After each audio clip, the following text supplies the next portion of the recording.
What's up, guys? It's your boy Goosenov, back at it again with another episode of the Goosenov Show. So today we are going to be trying to answer the question of, will there be a second civil war? And before that, we need to kind of understand, is that an even an answerable question? Because one of the big projects of humanity has been to attempt to answer the question of, can you predict the future? And I mean, in ancient times, I would say with religion, that's kind of a big element of it, future prediction, right? Prophecy, praying to God to either modify future outcomes or gain clarity on future outcomes. Oracles and kind of other religious elements. Those all serve to answer that question. Serve to provide some determinacy in the kind of indeterminate paths of how life could go. Now, with science, it also tries to answer the question of, can you predict the future? But it does so in a more limited dimensional space. So with Newton's equations, what those basically solve, like the equations of motion, you're trying to figure out, if I launch a ball at 45 degrees and it weighs this amount of mass and there's no air resistance, how is it going to fly in the air and where is it going to land? That's future prediction. You're basically predicting from a set of variables like velocity and force and whatnot, every single point at which an object is going to, like where it will be along a line, and then where it's going to end up. So you can predict the exact time it'll be at each step. You can predict like the height, you can predict where it's going to be. So, you can get very accurate prediction results of a limited dimensional space, right? But reality has way more dimensions than just, the time it takes to get somewhere and where something's going to be, etc. But science is very good at that, right? It can develop models that can predict small things very accurately, like how a circuit will behave, the stability of some complicated system, using control systems. But the problem is once you add a bunch of complexity on top of it, it becomes much more indeterminate, much more unstable. Like one of the main elements of rocket engineering is taking these idealized rocket equations and then, putting it into a more chaotic real world system, where, you're dealing with supersonic flows and, weird materials that, might fail in weird ways. It gets much more indeterminate, right? You can't just design a rocket and then, I'm going to put it into a simulator and it's going to work. It's like, no, like the real world gets very indeterminate very fast just because of, like tolerance stack ups or, things you didn't even consider, like harmonic instability. So like, the pulses at which a rocket is vibrating at can cause like these weird resonances that can like shake the rocket apart. And that's kind of hard to predict. And maybe we just don't have the math and the science for it yet. And maybe the tools we have are too, primitive. But anyway, point is, science predicts things in a limited sense. And the limit of what we can predict has been kind of expanding. But there's also limits to that. And at the end of the day, it's like my point is, and this is the fundamental point, these are all models. Newton's equations of motion are a model of how things operate in, 2 or 3 dimensional space, given, the model of how, what forces are, right? And what are forces?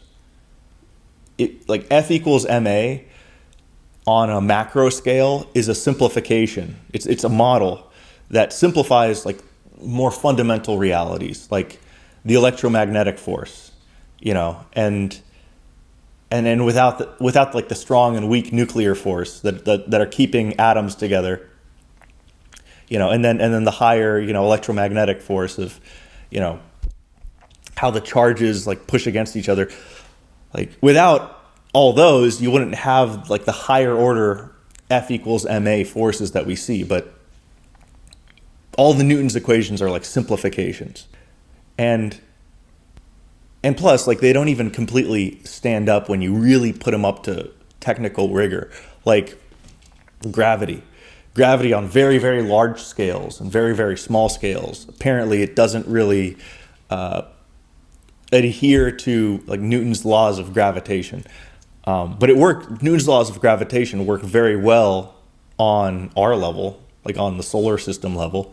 But there's a disconnect between how they behave when you really zoom in on them. So these are all models. That's what you have to understand about science. There's a theoretical understanding of, okay, this is how I think things are working. And then I'm going to model this theory into, a set of equations, and it'll be able to predict reality at certain elements of reality at 99.9% accuracy or whatever. But anyway, so that's the best we've gotten at future prediction. And then how about predicting really, really, really complicated stuff? And I would say something that's not just indeterminate from a chaos theory perspective, which is why science is hard to predict. It's because systems are chaotic, and are full of tiny errors, right? A material is not going to be completely homogeneous, right? And if you have a rocket engine or a rocket nozzle that's not completely homogeneous, maybe there's a little tiny bubble or little tiny crack or something like that. That could lead to, a catastrophic failure. A homogeneous rocket bell would work fine, but due to real world material issues or tolerance stack-ups or other tiny little imperfections that you could try and account for, but you can't completely account for it, things can fail. The thing is, there's methods for making things very, very, very safe, using methods like Six Sigma, where you basically take any errors that can come from the real world application of something, any tolerance issues or blah, blah, blah, and you just push it, you design it so that only 1 out of a million parts is going to have an issue with it, or even safer. And that's the simplification of what Six Sigma is. But there's we have different heuristic methods and different design philosophies and manufacturing philosophies that allow us to produce things very, very accurately, by leveraging statistical, probability and whatnot in order to, generate an actually predictable result. So science has allowed us in deterministic environments, right, where you're using deterministic physics,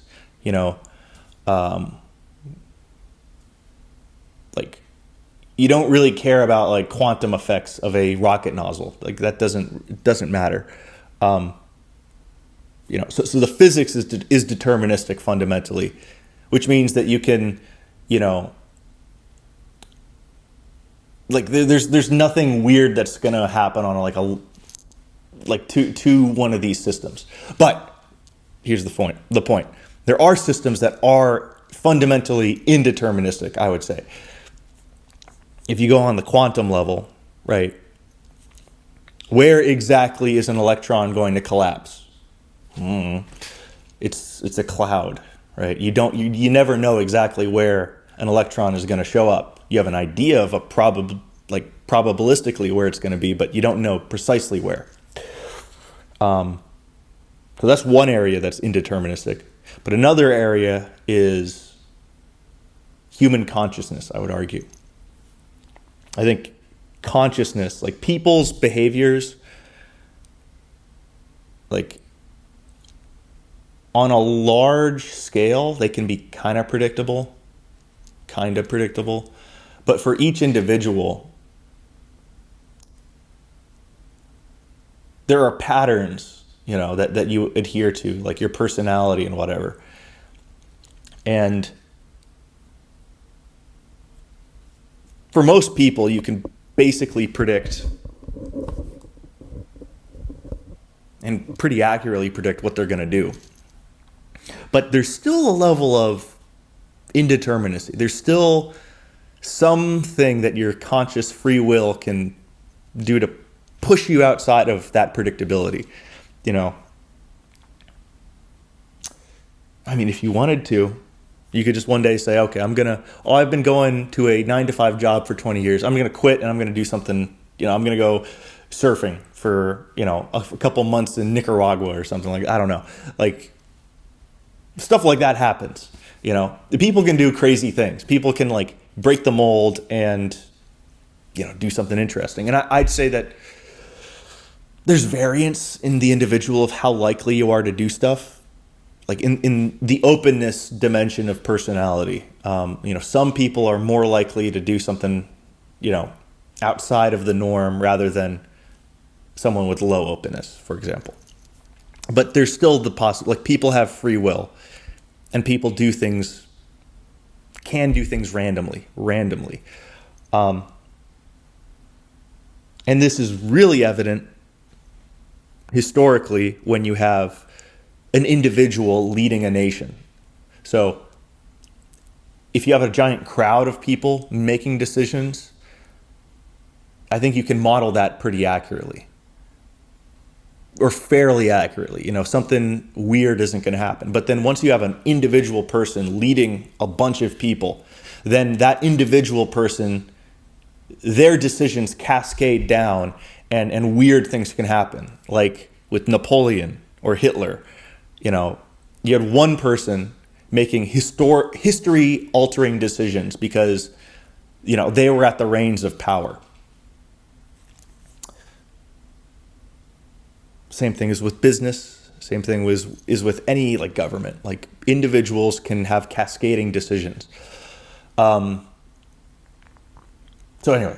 with human beings, prediction is much more complicated.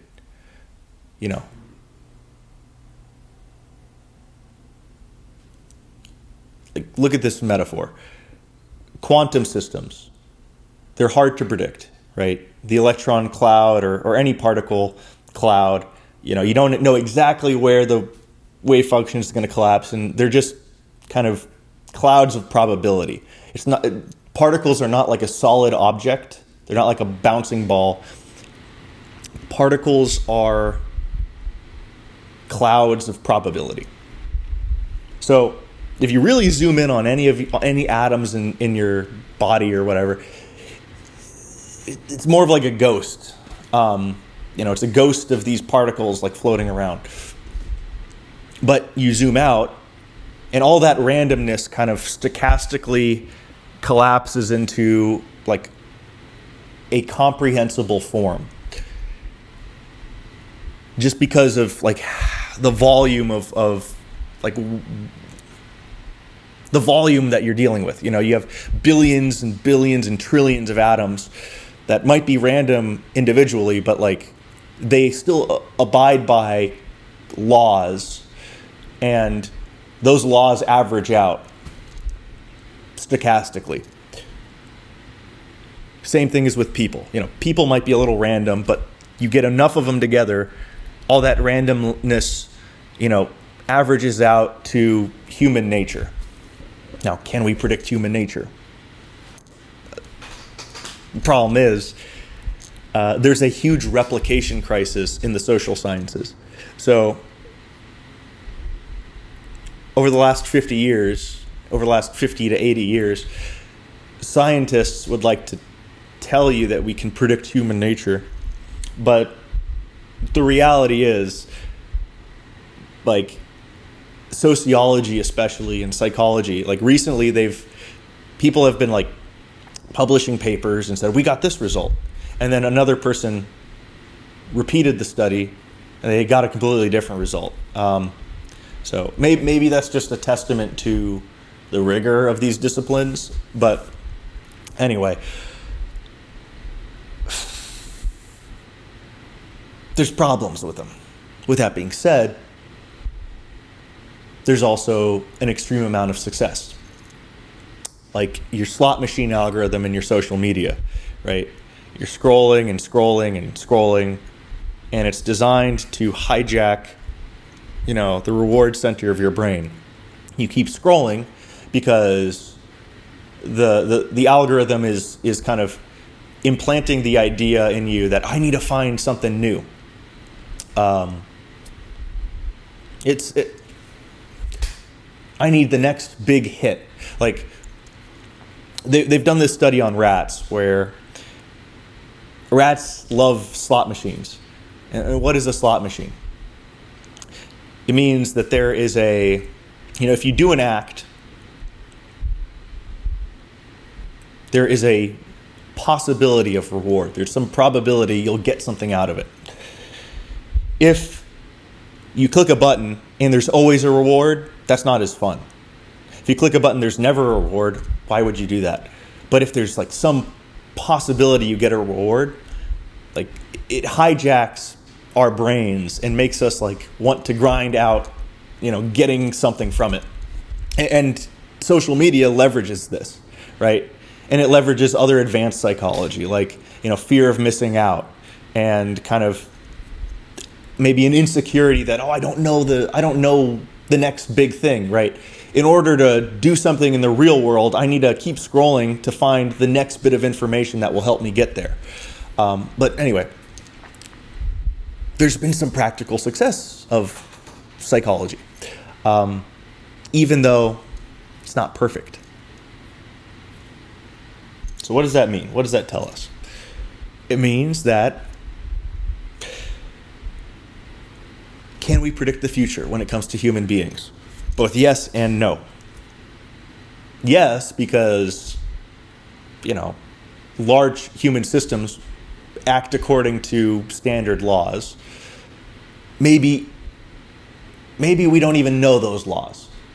And maybe we can't fully know them, but we can at least model how they operate. But two, we cannot perfectly model a system because you're always going to have the problem of individuals. Individuals can take power and completely throw off your model. And you could say, well, then we'll just, bulldoze over all of humanity and just make it so that no one leads and everything's a committee. And I would say we're trying that now, kinda, with the European Union bureaucracy state and all this other stuff. But even then, you have little pockets of individuals that get a little bit more power. So it's still even when you try to bureaucratize everything, it either one takes away all efficiency from the system and just stagnates the system, or two, you still have individuals that have a huge amount of influence. In Chinese civilization, you had the guy who made the treasure ships, and I would say he had a big influence on, it might have not been a resounding influence, but he influenced history from a very static type of society. He got shut down very quick, but he still had a big influence. He still was an unpredictable phenomenon, and he still like pushed out billions of dollars worth of, labor into the world and left an impact. But anyway, so that's just a rebuttal to the idea of, I guess, to the siren call of someone who wants a one world government where individuals are, done away with so that the system can be perfect, which I think is impossible. And even if you tried that, it's just you're going to get beat by someone who does have an indeterministic system. A system that prioritizes both the collective and the individual will beat one that is just a collective bureaucracy. But anyway, can we predict the future? Yes and no. Can we predict do we have even a imperfect modeling of how the future can be predicted? I don't think so. And this goes to the next level. Economics tries to predict human behavior. So does sociology and psychology. Economics might be the best tool we have, but it only predicts one dimension of like human behavior, the price of things. And, that's it's a very limited thing, right? Human experience isn't just price. It's not just, GDP. And it's honestly hard to quantify a lot of elements of the human experience, right? How happy are people in your society? What's the fulfillment? Is your society actually optimized for the long term? Is it a good society? It's hard to expound on what makes a society. And I would say today in America, the economists, the finance people have tried to basically create a society that is as predictable as possible by flattening everything to pure economics. And I think that we're kind of living through the aftermath of that, and it's not fun. But there's more to human civilization than economics. But economics is the most successful future prediction mechanism that we have for human systems.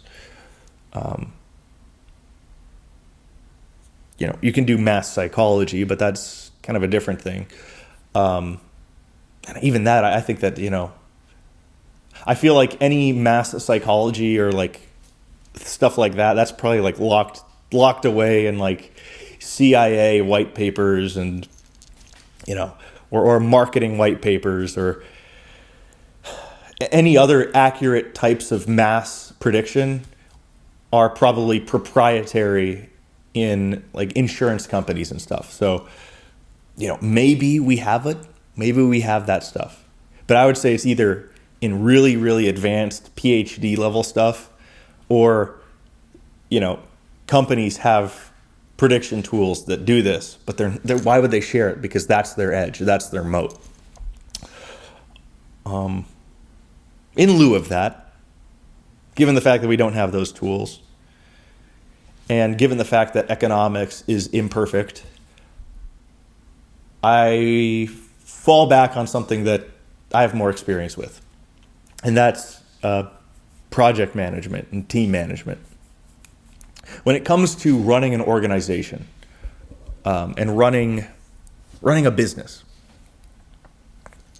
you have a tool set of a bunch of project management tools.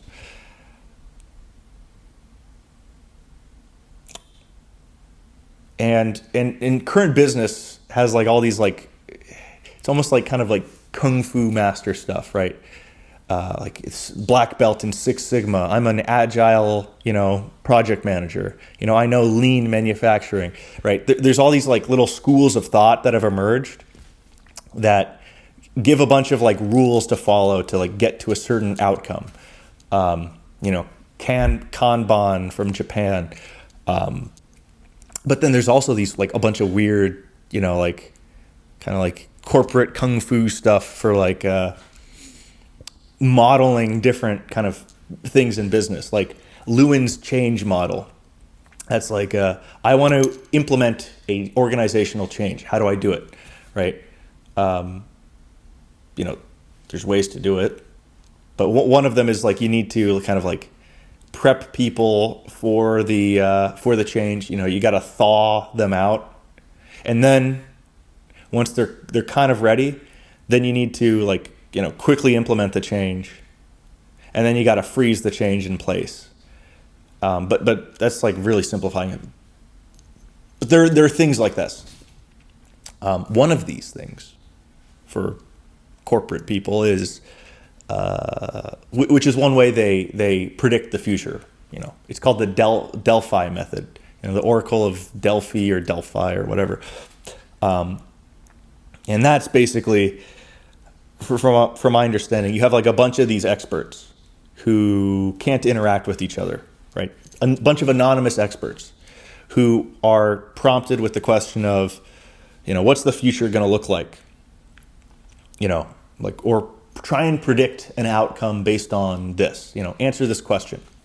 So they all give their answer. And you have this organizer who like takes all their answers and like condenses it into like, this is what, the people are saying, right? These are the opinions. And this organizer gives it back to all these anonymous experts. And the experts say, oh, wow, so this is what people were thinking. Let me revise what I'm trying to say. And you do this cycle a couple of times, like a set number of times. And then the idea is the output is like the best, synthesis of all of these experts' future ideas. So it's a way of modeling future prediction. Anyway, my point is this, and actually one more thing. From my understanding of what that does is it's trying to harness the wisdom of the crowd, which is basically, you have a jar of gumballs.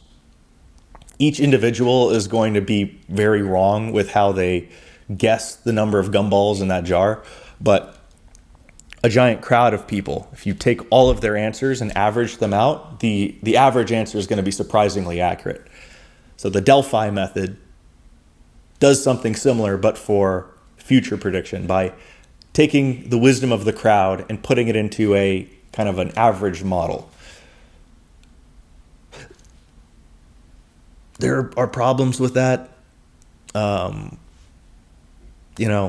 Sometimes taking an average of a bunch of answers leads to like a stupid outcome. Like if I were to take, I don't know, if I were to get a committee to write a poem, the poem probably is not going to be very good. I don't know. Like any Disney movie today is an example of this, right? It might be good for like some average consumer, but like in terms of historical impact, it's going to suck. It's going to be stupid, right? That's how they tried to write Star Wars. They tried to manage like, oh, this would be the optimal outcome, so I don't know. Art by committee does not work. So anyway, but there's probably some value in the Delphi method. Our method for predicting the future of human systems is imprecise, to say the least.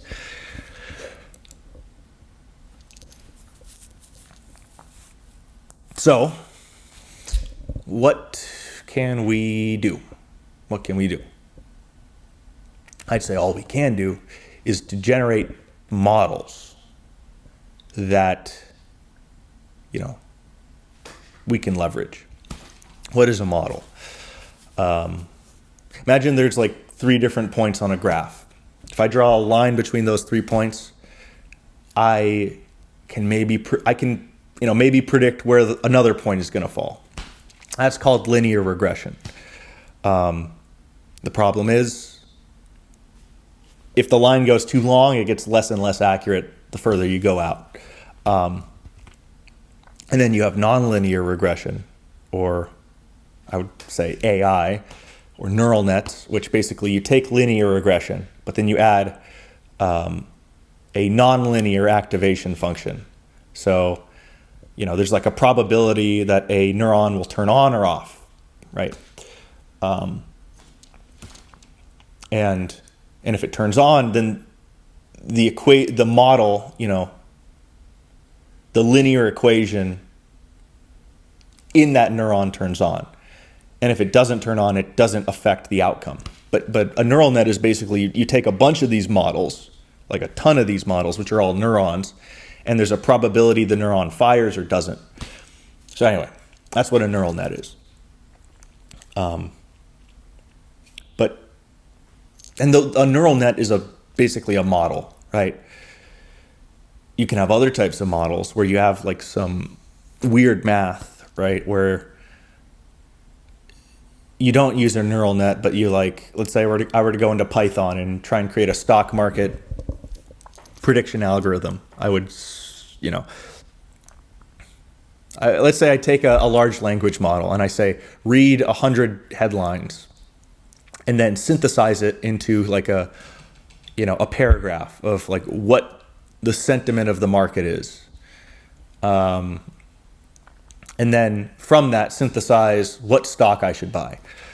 You could do something like that, which is like a very complicated model that leverages neural nets and other stuff. Or you could do something where it's like, look at the number of the stock market and look at the number of this other indicator. If this number is here, then I buy. If this number is here, I sell. Or you do some like weird math where you do like you take the graph and you do a derivative, or anyway, it doesn't matter. There's a bunch of different types of math you can leverage, but it's all the same thing. You create some mathematical system, or some even deeper, a system of rules and heuristics that, given an input, you predict an output. The benefit we have as conscious beings is we can generate theories. So we can look at something, we can see fundamentally kind of the shape of what something is. We can name stuff. We can name what things are. We can see structures and patterns in reality, and we can ascribe, meaning to them. And from that, we can come up with a theory of like what's going on behind the scenes, what's happening here. What are the factors at play? Like what makes a chair? And that gives us, like in our heads, I'd say a deeper model than just a bunch of rules. But it's still a type of kind of model. It's like you're creating a simulation of reality by looking at reality. And the question is like, how accurate is your simulation versus what's actually happening? Historically, it hasn't been extremely accurate, right? Like what causes disease? It's, I don't know, it's bad smells. No, it's a bunch of these weird little bugs, tiny little creatures in our bodies, that either hijack our cells and to produce more of themselves, or, it's just bacteria that, expand faster than you kill them off, and then that causes an infection. But for a long time, human beings didn't take that as the prevailing theory. They took other stuff. So I would say if human beings can see stuff, they can generate more accurate theories of what's going on. If human beings can't, it's harder for them to understand it, right? So one of the issues is when it comes to human civilization, how do you see that? How do you understand what's going on, right? You can look at metrics like GDP, like I told you before. You can look at, sentiment, like how are people feeling? You could look outside and see if there's trash on the street or not. You can look at your buildings, right? How many cranes are there building skyscrapers? How many skyscrapers are there? How many roads do we have? Blah, blah, blah. But they're all part of the elephant, right? Imagine a bunch of people are around an elephant. A bunch of blind people are around an elephant. They're trying to figure out what it is. One person touches the knee. One person touches the trunk. He says, oh, this is a rubber hose. One person touches the tusk. He says, oh, this is a rock. Some person touches the knee. This is like a burlap sack. Like, they all don't know what it actually is. But if you saw the elephant, if you saw the picture of it, you'd be like, oh, no, that's an animal. But as human beings, that's kind of how we approach society. We have an idea of what a society is, of what a civilization is, but fundamentally it's still a weird entity because it's much larger than us and it's not a discrete unit that we can just observe. So anyone who says, "Oh yeah, I have a pretty good idea of what's going on," they're lying to you. They're being overconfident, which is, if you're trying to predict the future accurately, overconfidence can lead you into pitfalls. But at the same time, practically, if you're not very confident about your models, you won't go anywhere. So there's a level of delusion and narcissism required for actually taking your models and practically using them, praxis with your models. But anyway, so will there be a civil war? I'd say this is the big question in America today. How do we know? How do we know what's going to happen? The best I can do, and I think the best anyone can do, is try and generate a model. Try and generate a way of taking the inputs of what we're seeing and generate a potential output. And one way of modeling this is looking at history. So let's try and understand a historical model of where we're at right now and where we're going to go. History is interesting because things are always the same, but they're also never the same. Like, you got to understand, we are living through a very weird time in human history that has never happened before. Like the invention of the transistor, people walking on the moon, the computer, the internet, information theory, lasers, robotics, automation, cars, the combustion engine, like all this stuff. It's been around for like less than 100 years. Some of the stuff has been around for longer, but like we've only had this stuff for like a lifetime or two. So it's like to assume that we know even what we're doing with this technology, nuclear weapons, like how to even process what this means, like to say that we know what this is and what we're doing with it is insane. So we're living through weird times. We're babies that have just crawled out and are trying to, understand what the world is. At the same time, though, this type of stuff has happened before, right? The Bronze Age, the perfection of iron smelting. So the Iron Age, the water wheel, Roman mining methods, advanced construction and civil engineering projects, advanced statescraft of the Romans, like, the Chinese bureaucratic system. It's like crazy technological progress has happened before. World-changing things, right? A paradigm of the Romans of they had just a winning method. Instead of, genociding a tribe that we're fighting, let's, spare them and just say, hey, You got to give us tribute, and you also have to fight for us when we ask. And then that just allowed them to, like, it was an infinite money glitch. But still, it's like it's like the Roman society and the Chinese society are similar to the systems we have now. They also are going through similar crises. Because at the end of the day, the people in them are just people.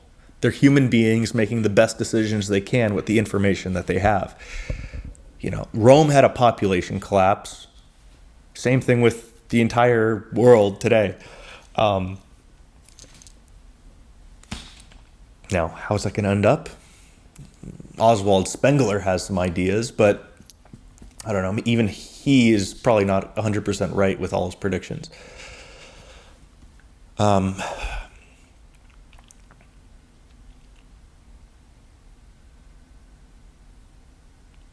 But we have history. That can teach us some stuff.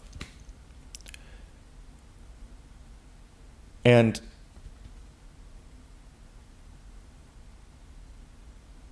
in order to understand the future, we also need to look at the current prevailing hypothesis for how reality operates.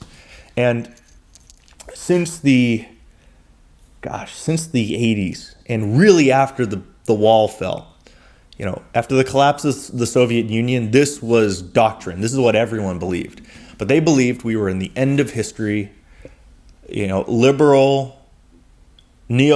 democracy would be this 1,000-year Reich, right?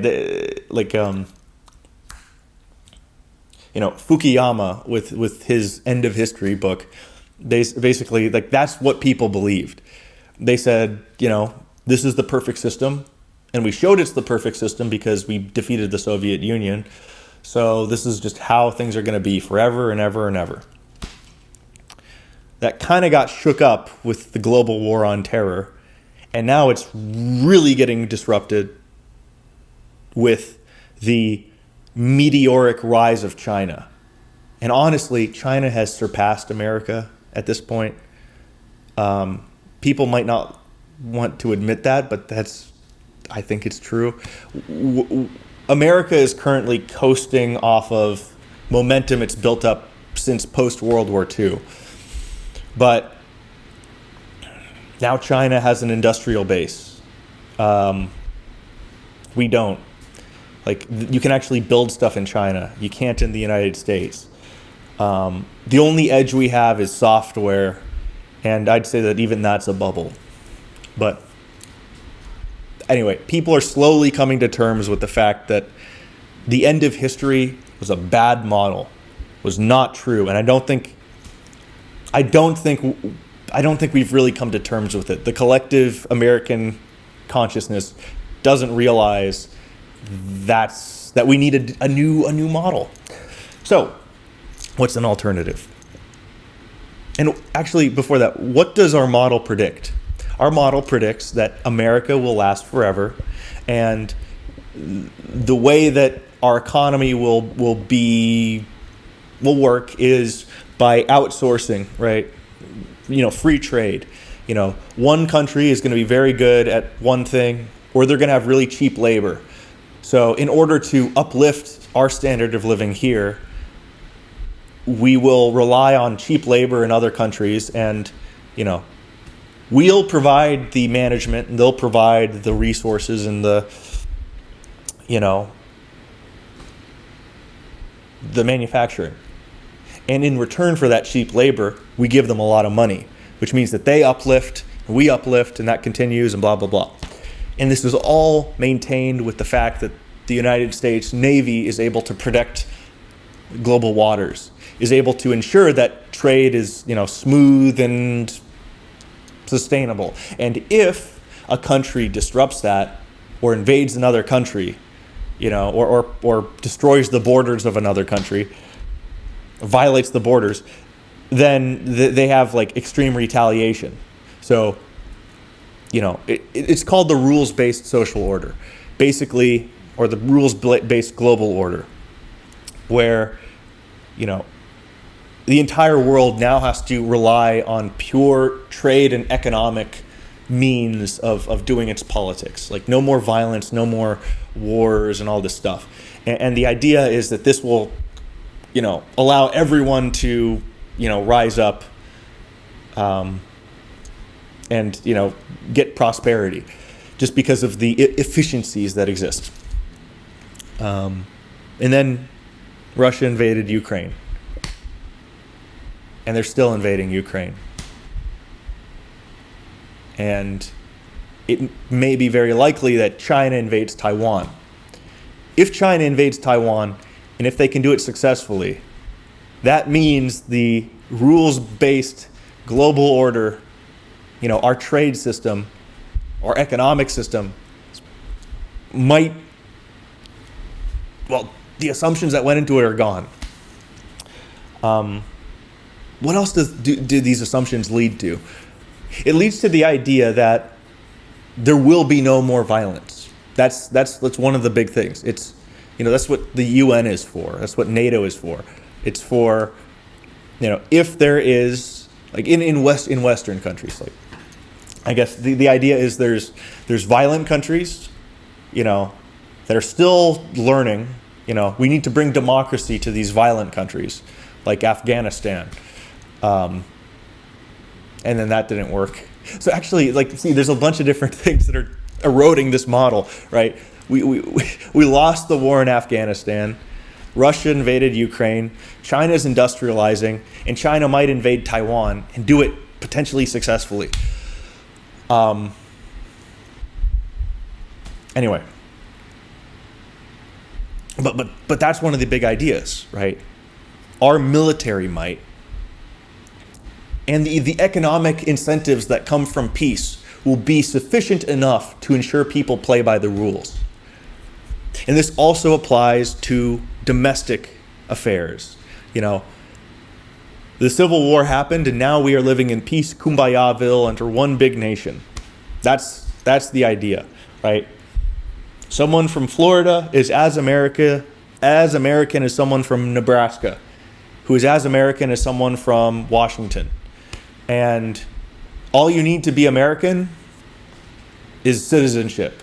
So it's basically a reduction of American citizenship and what it means to be American to being an economic unit within this zone.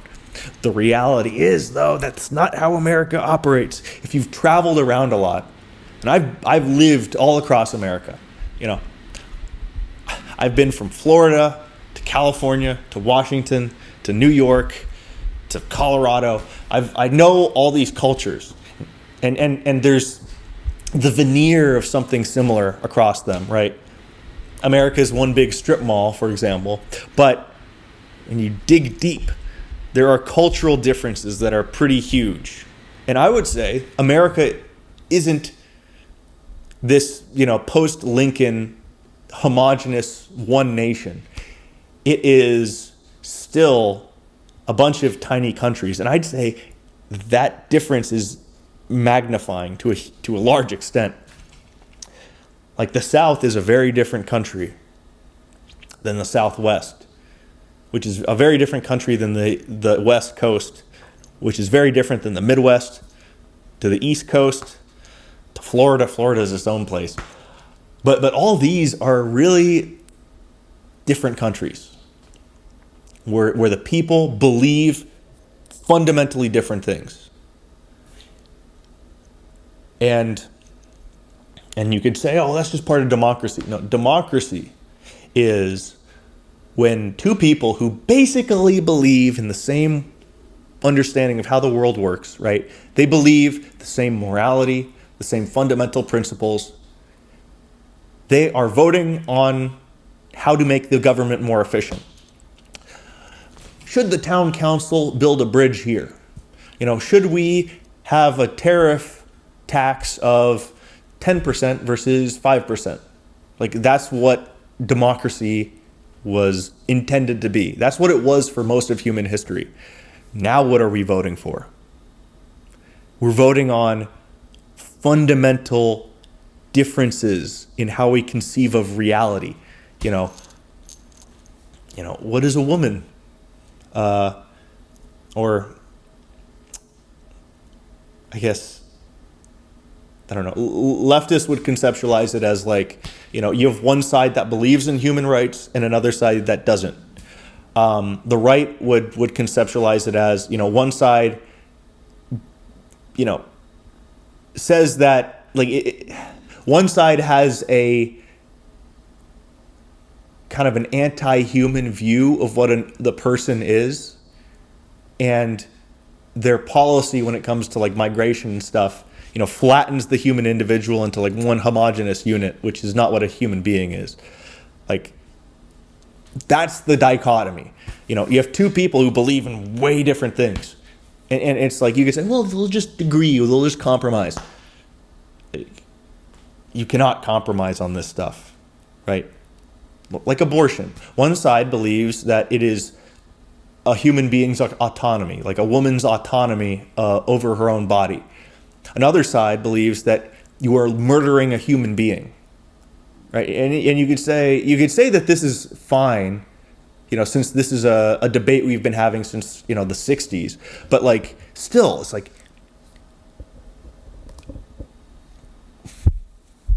every fundamental reality of how we conceptualize morality in the world is up for a vote today. And it's basically two different religions leading this country. So culturally, we have a bunch of different countries. You also religiously have two very different countries. Demographically, you have very different countries too. What if alt hist talks about that a bit? But it's like America right now is a bunch of different countries. And the Lincoln consensus was, even though we're a bunch of countries, we're still one country. And maybe that continues. The problem is we've seen circumstances like this before. Like in the 1600s, you had a bunch of these secular crises across Europe, where basically the environment was bad. Like, I think we were going through like a mini ice age in the 1600s. And you really had this explosion of, religious debate between Catholics and Protestants and different sects and stuff. And like there was like poverty because of the environment, because there were famines. It was exacerbated by the fact that people couldn't agree on how reality actually was. And there were a bunch of other things. I'm not an expert on this time period, but like, it's very similar to the times we're in now. And you had wars that lasted like 100 years, lasted 30 years, 100 years, in a similar way to kind of, like in a similar precursor environment to where we're at currently.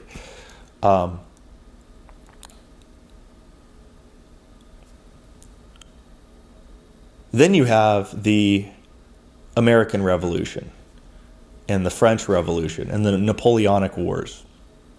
So the American Revolution was a revolution by the American ruling class against the British ruling class. And,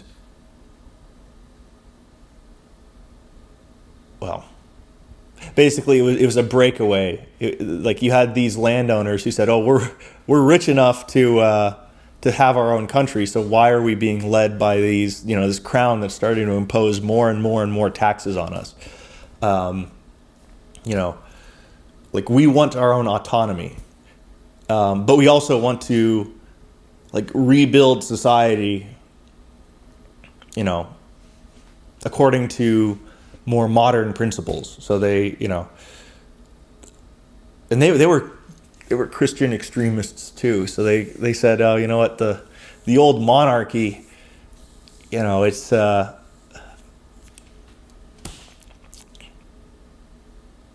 they viewed it as being less true to the tenets of Christianity compared to a system built from the ground up.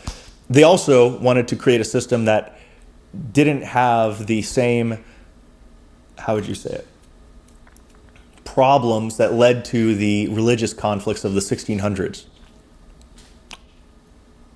So that's why they had the freedom of religion stuff in there. But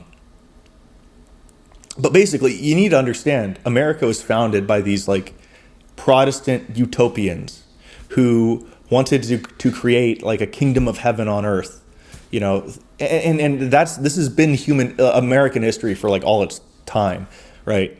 You have like these hippie communes that pop up in the 1800s and 1700s and 1600s, and they're trying to create their Protestant New World thing, and it fails, and another one pops up. Like that's what Mormonism is.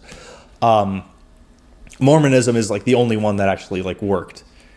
Same thing with Quakers, but anyway, lot of weeds. But America was, to a large extent, a political revolution as well as like a fundamentally religious one, meaning like how do you conceptualize what reality is. Same thing with the French Revolution, but it was more Marxist. It was basically, it said, the France was like a very Catholic society, a very stratified one, where very feudalistic, and they had like an extreme bend in the opposite direction with like the Jacobians and whatnot, where they said, okay, well, Catholic society, we were poor, so we're gonna do the exact opposite, which is like this humanistic, atheist, Marxist society. And then they had like the terror, they cut off like thousands of people's heads, and eventually they got ousted by like Napoleon long term. And Napoleon, he was honestly a precursor to Hitler. He believed France as the optimal nation state, and he's like a synthesis between Hitler and America. Like America currently believes that America is the global police state superpower that polices the rest of the world to play nice. And so you take that, but just replace America with France. And Napoleon thought, okay, if I just take over all of Europe, then I can directly control everyone, and we can have like a Franco European Union, basically, but like an extremist version of that. Anyway, so you had that. Then you got the Civil War, which is the southern ruling class versus the northern ruling class over autonomy again, where the northern ruling class, they had more political power, and they were pushing the South to like abolish slavery, but the South was scared because they thought their system wouldn't be able to survive without slavery. So the ruling class there, said, okay, well, if we can't win politically, then we're just going to secede from the Union, and then it led to a war. And then you have FDR, and that was basically a political revolution where he basically just bulldozed over like what America was legally and generated like the modern nanny state as a reaction to the the Great Depression. But that was like over a 30 to 40 year period. Not just FDR, but like other presidents. So you had Wilson with the establishment of the Federal Reserve. But over this like 40-year period, you had this kind of modern restructuring of America. So that was another revolution, but it was more bureaucratic. And then you have the 60s hippie revolution, which is another semi-violent revolution, which led to basically another kind of complete overhaul of mostly social laws in the United States, which completely restructured what it meant to be an American, our views on immigration, all this other stuff.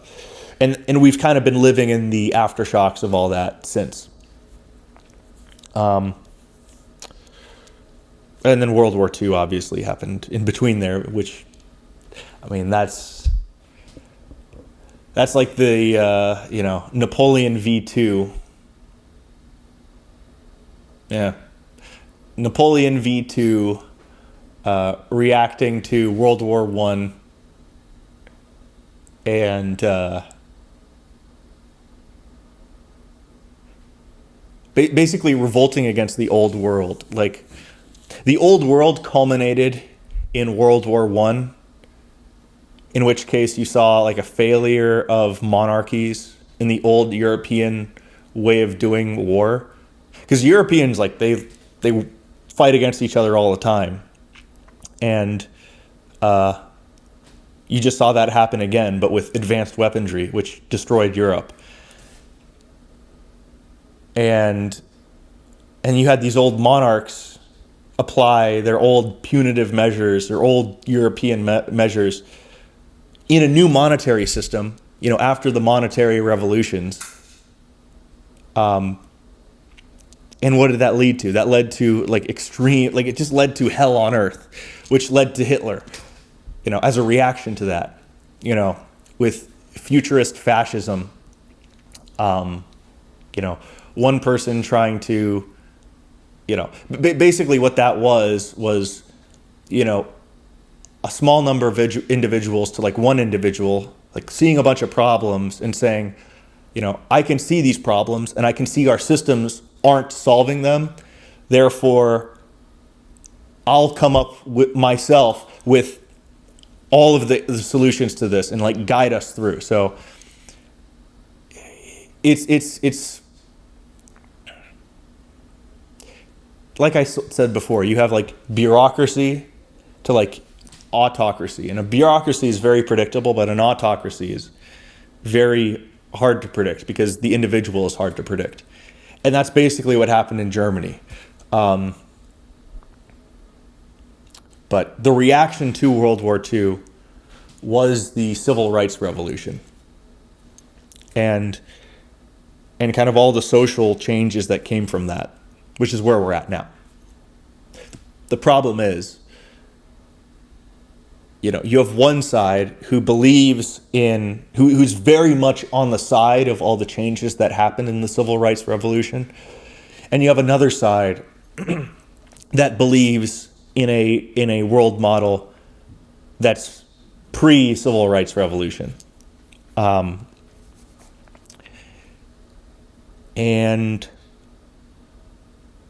well, how does that end up? One, the system that supported that civil rights ideology is collapsing, as we can see currently. Or maybe it's not collapsing, but it's fraying at the edges. You're seeing that the promises and assumptions that fit into it are beginning to be proven wrong. And what does this mean? It means that the power base sustaining this like religion, this post-civil rights religion, is, it's losing power to a potential, resurgence of an old world,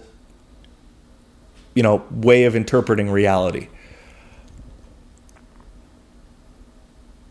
And there's no compromise between them. You can argue that there's compromise. You can say, oh yeah, they can just compromise, but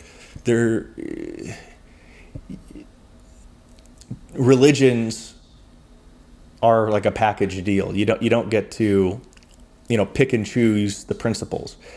And when you did, like, there are groups that have tried to do this in the past. Like in the Russian Revolution, the people who gained power were these moderate socialists, right? They overthrew the Tsar, and was it the February Revolution? A bunch of these moderates created this big Congress, and they tried to navigate their country through a World War I.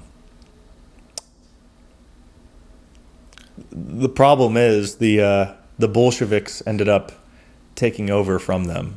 The radical group ended up winning. Same thing with Nazi Germany. You had like these Bismarck, old right type people who gave support to the National Socialists,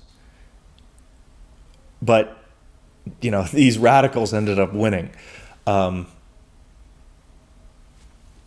So systems tend to skew to the most extreme manifestation of them. Maybe not, but historically we have two examples that show that. In tender times where there is the capability for a lot of change, things can get very radical. And in terms of the modern sentiment of where people stand, people are getting more radical. So what does this mean? What does this mean? Where does this leave us? If we are going to look at history,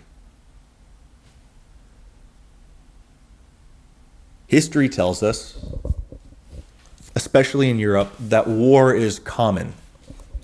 That war is one of the end results of huge ideological or religious conflicts. And again, by religious, I mean a worldview that is like all-encompassing, like a belief system. Fascism is a type of religion. Modern Nietzschean fascism is a type of religion. Same thing as communism or socialism. These are all types of religions.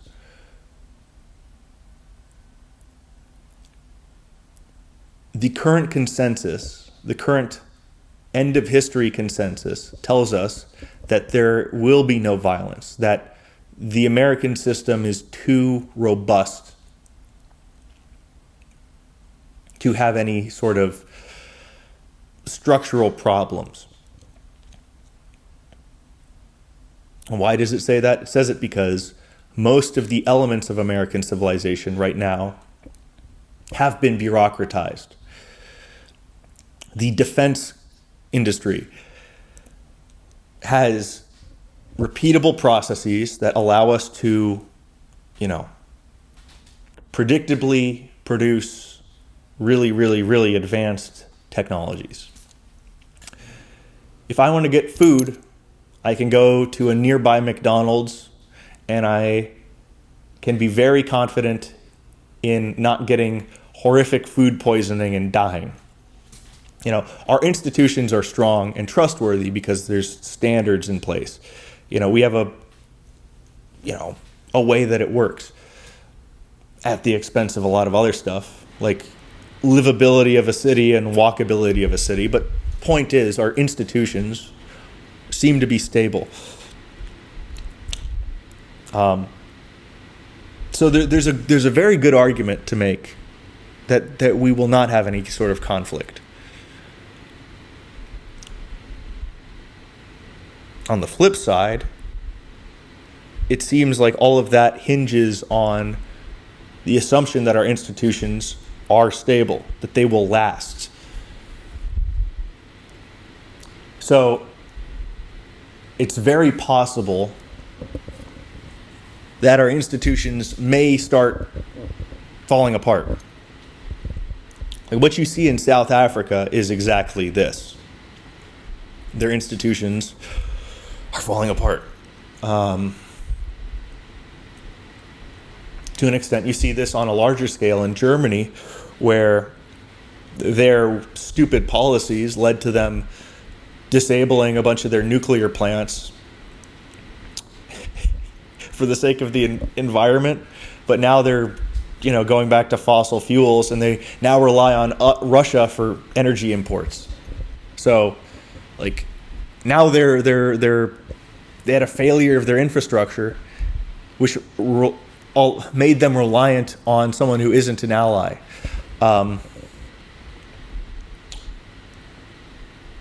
Which isn't really infrastructure failure, but it's a failure politically in terms of how we define success.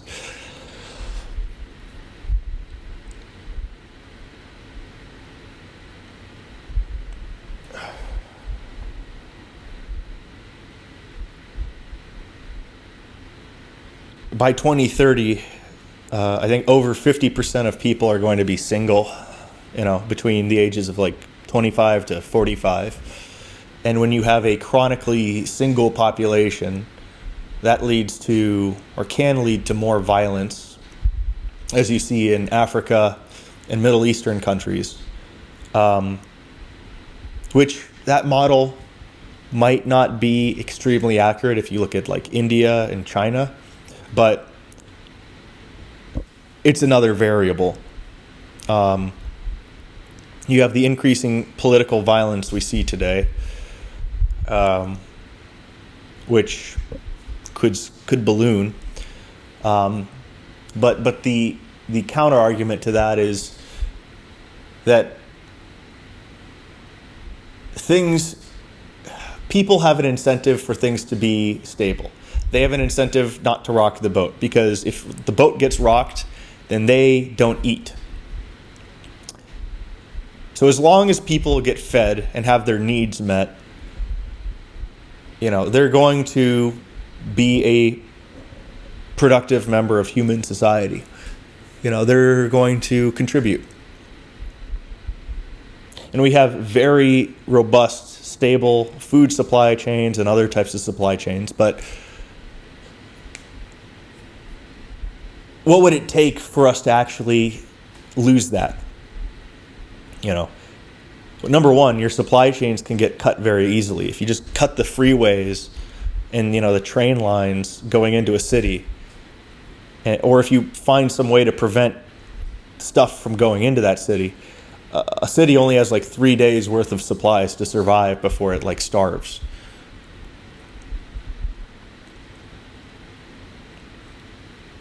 Probably even less if you cut off the water supply. So if there was an event that affected that, things could maybe get very chaotic in cities very quickly. The problem is most cities are where most people live. So if the cities get cut off, if the cities lose resources, then that means America loses resources. America falls into chaos, because that's where Americans are. Most people are in the cities. More systemically, if we have another Great Depression, which is possible,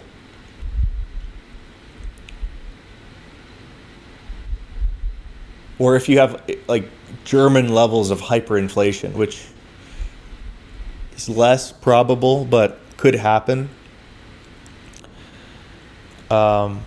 maybe that messes up our economic system. Maybe that prevents things from being stable. But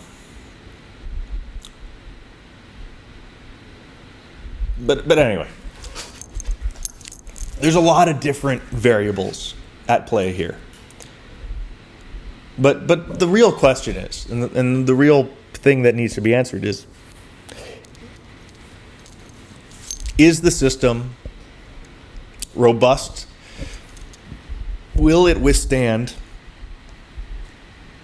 the slings and arrows of what the economy, what the politics, what all this stuff, what the demographic collapse, what all these problems throw at it? Or will something break somewhere and cause the entire house of cards to collapse? I don't know. And I would say if someone claims to know, they're probably missing something, because what we have now compared to what we had, in the Civil War is like way more technology and way better modeling systems. We have insurance companies that can probably model the future decently, predictably, to some extent. We have ways of organizing economic capital way better than back then. We know how to design things way better than back then. Supply chain, like the equation of converting human energy or energy in general to core resources like food, like that conversion is way more efficient now than it was back then. People were barely clinging on to the edge of reality 200 years ago, right? And maybe not barely, but they didn't have as much power as we do now. They didn't have, if things got severely disrupted, it would hurt them in a huge manner compared to what we have now. Like, if you lost your job back then that might mean your family starves. But in America today, no one's really starving. Even if things go horribly wrong for you, you're not going to starve. There's still a safety net. And part of that is due to, the economics of what we have currently. Which you could argue is just momentum and it could go away. But technologically, it's a different world. And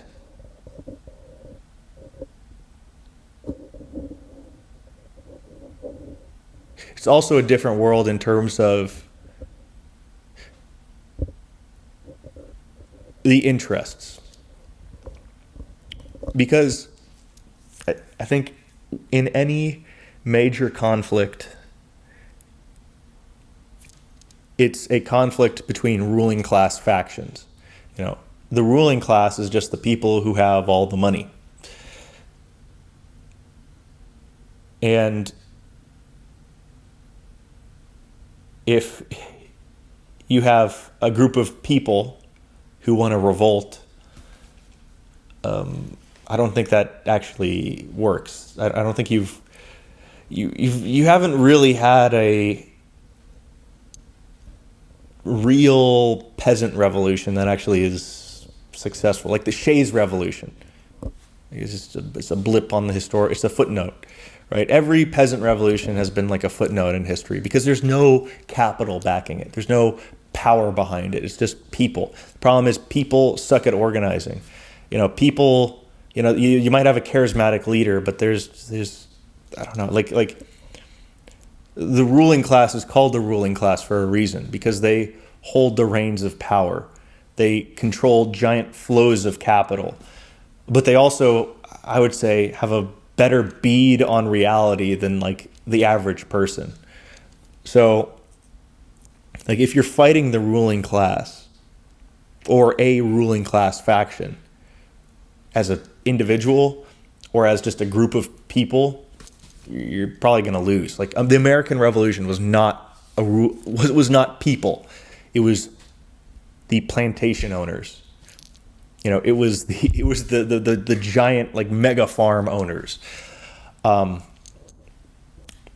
versus the British government. One government versus another. So same thing with the American Civil War. And today you have a weird thing that happened. Like ruling class factions kind of got homogenized into, you could say there's more than one ruling class, but it got homogenized into like this corporate, like capital class. And you could argue that this class isn't even human. It's just a bunch of these like corporate interests. But with the internet revolution, you saw the rise of individuals, right? Like Peter Thiel and the PayPal mafia, which now serve as like a secondary class against like kind of old money and old corporations. But they're kind of still in lockstep with the current status quo. So the ruling class structure is more, they're on the same side. And you don't really see one ruling class that feels they can have a huge benefit over another one by some sort of revolution. That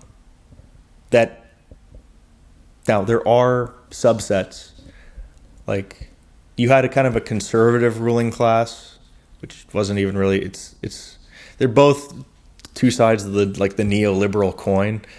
But you have one side of the ruling class that's that's less leftist, and one side that's like very leftist, and that's been kind of the two-party system. That's been kind of where we've been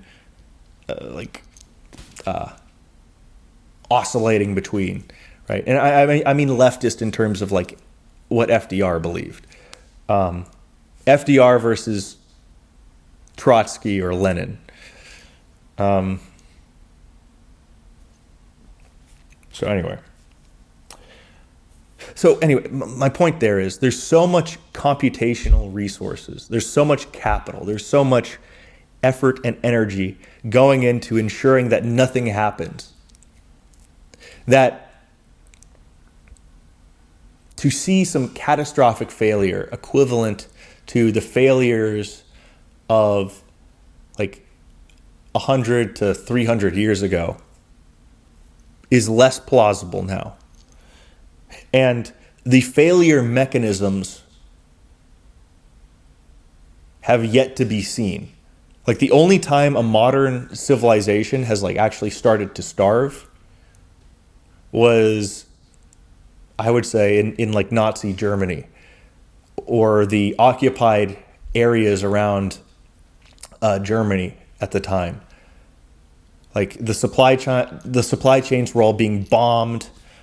You couldn't get any resources anywhere. Everything was fragmented. People didn't have food. The Allies actually had to airlift food into occupied territories. It got so bad.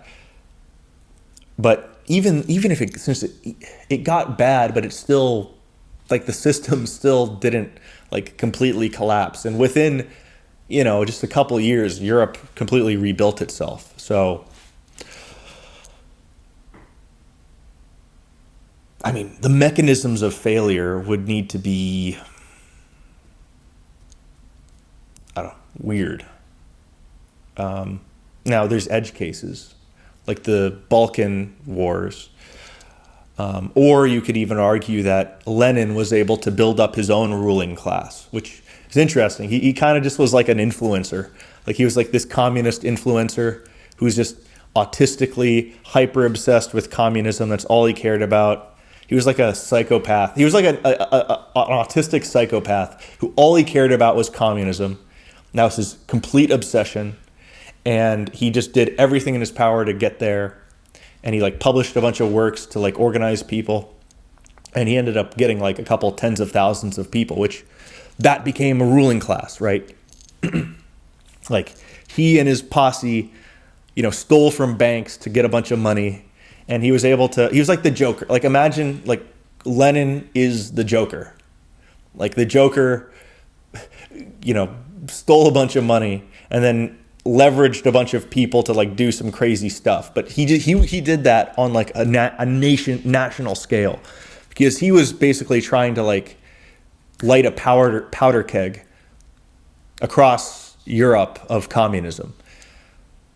And he was very disappointed that he was in Russia. Like he didn't want to do it in Russia. He wanted to do it in Germany. He said, "Oh, Russia's this backwater. We have to establish communism in Germany." But he like begrudgingly kind of eventually ended up doing it. But anyway, so that's a mechanism. So if someone created a pseudo ruling class in the rubble of a collapsed state, like the czarist state was incompetently run, it was stupid. Like, the system didn't work. And in that power vacuum, these moderate socialists rose up, and then the Bolsheviks as like another ruling class that ended up consolidating as much power as they could, and then they just won. But that's one model. If you're going to apply this to America,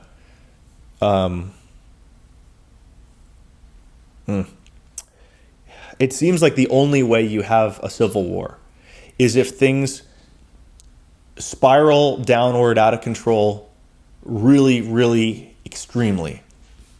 Like if the bubbles of the American economy are larger than like anyone had predicted,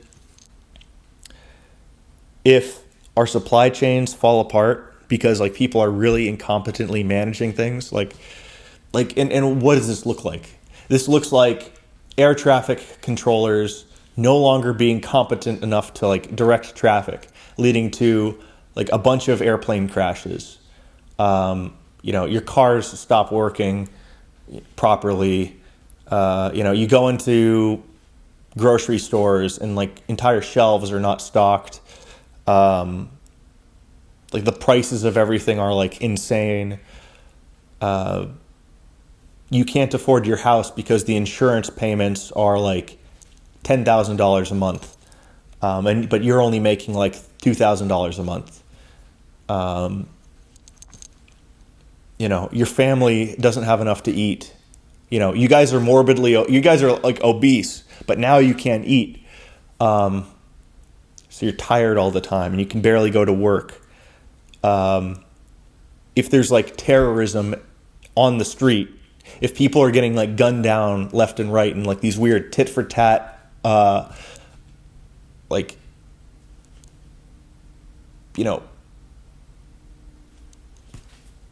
of IRA style things, if there's like kind of like gang warfare across like political enemies, if people are being disappeared from, people are just disappearing. There's bread lines, the government is trying to step in. That seems to be an environment where this happens naturally. It just kind of spontaneously falls apart. The other alternative, which is kind of what Spengler predicted, would be like a military type coup, or you have kind of like what Hitler did. Well, basically just like what Hitler did. So you'd have like the people kind of elect like this central leader, and he just ends up kind of revolutionizing society or something like that. By revolution, I mean like tearing down everything old, bringing up something completely new, like the American Revolution or the Communist Revolution. That's the way that things get like kind of disrupted. But the more accurate thing that would probably happen is you just see more political violence, kind of like what we saw in the 60s with, terrorists like the Weather Underground and whatnot, and the Black Panthers, where people are trying to start a powder keg by kicking off these acts of violence. And, you have kind of like pre-Nazi Germany.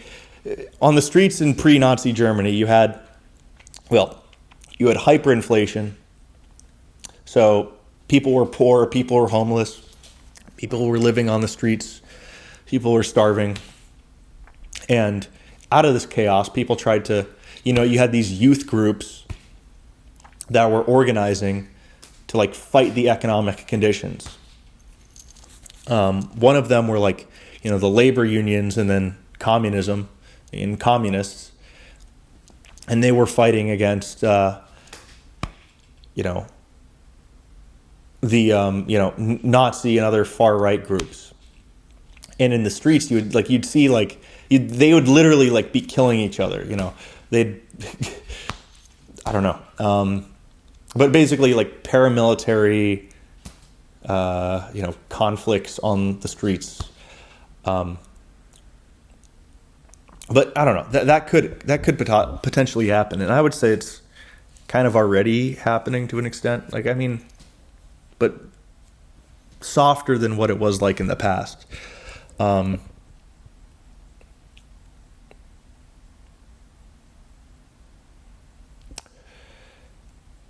the thing is, though, it's kind of gone into a different dimension, the current conflict. Like, it started around like 2015 and beyond with like like the cancel culture type stuff, where people would try and get people to lose their jobs. And, you had people firing other people for political reasons. But then you also had just like the weaponization of the bureaucracy. So swatting, right? People would swat people, or kind of do other things. So, reputation destruction, destroying sources of revenue, people basically trying to kill people with like SWAT attacks. And now it's morphed into, actual violence. You had the 2020 riots. You had a bunch of riots. You had the Ferguson riots, the 2020 riots. You had the weird stuff in Seattle. And now it's getting into like assassination territory. But if this trend continues, it might get to the point of just, street gang violence of political opponent versus political opponent. Now, would this devolve into a full-scale civil war? On its own, probably not, given the supply chain things I talked about. But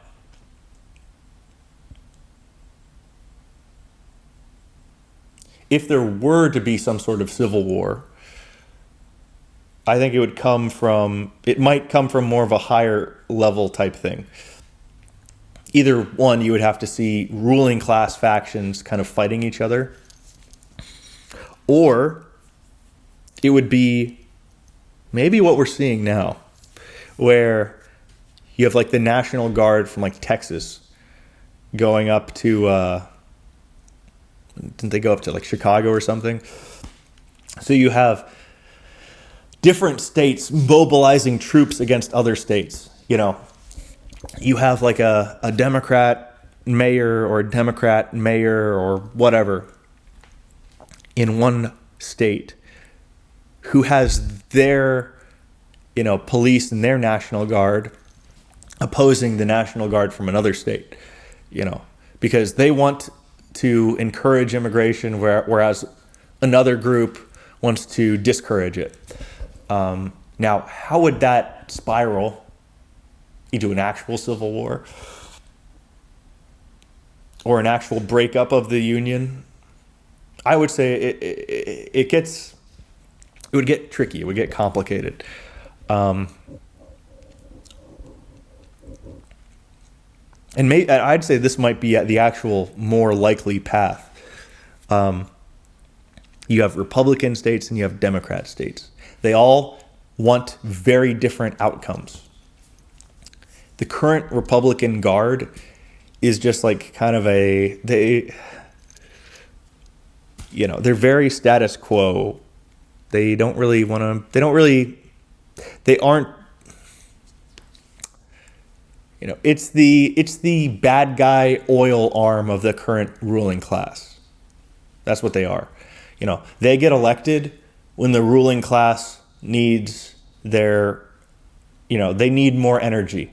The economy isn't going to work if we don't build more, oil wells, if we don't get more energy. So we got to put these people in power. But the Democrats, that's kind of what the actual ruling class believes in, which is why you see kind of a shift socially more towards kind of how they view things, while the Republicans don't do anything. But there's a potential where the Republican Party gets co-opted by more extreme elements that care about more praxis, which would lead to kind of what we're seeing with Donald Trump, except he's more of a synthesis between old and new Republican. And what you basically see there is, state versus state actions. A civil war on the systematic front, right, that isn't caused by just spontaneous chaos and degeneration, would probably be something like that, where democratic states keep pushing local legislation that, fights the federal more and more and more. Saying, oh, federal law says this, but we're going to do the opposite. Kind of like imagine the laws against, decriminalizing marijuana, but like on a much larger scale, or more consequential, on a more consequential scale. I would say that the real uptick, the real, thing that would mark a big change would be if you have two different branches, or maybe not branches, but two different arms of force of the American system fighting each other. Maybe not physically, but maybe it's just a show of force. Like, imagine if the National Guard goes into New York City and the New York police are like, physically standing in their way to prevent them from, doing what they want to do. Like, let's say there's an immigrant center or something like that, and the National Guard is sent in to like arrest everyone in that center and deport them or something like that. And the NYPD is like standing in front of that center, barricading it. I don't know if anything like that has happened yet, but if you have something like that happen, it would potentially set a precedent for the future of, a local state system will be able to push back against a presidential system. You're currently seeing this in terms of like Republican federal government versus Democrat local government, but I'd say that this could probably where this would probably actually happen is when you have the next Democratic president, because the current Republican administration leftists will say that he's very radical, but he's very milquetoast compared to what the actual constituency wants. Like, he's not really doing much compared to what the people voted for him to do, but he's still doing stuff, which kind of leftists really hate. And what leftists are afraid of is him being like the next Hitler. The problem is, I would say that you have sensational journalistic sites that are painting Trump as Hitler, which is not accurate.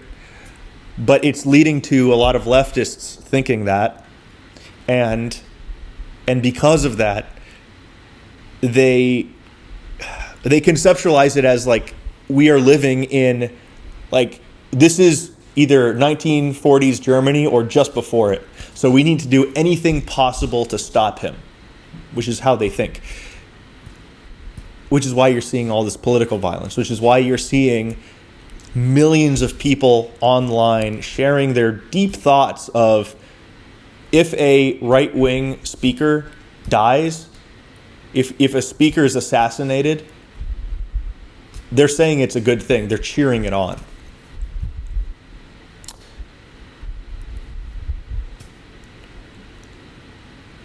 And they're doing that because they think this is it. It's the big one. We got to prevent this.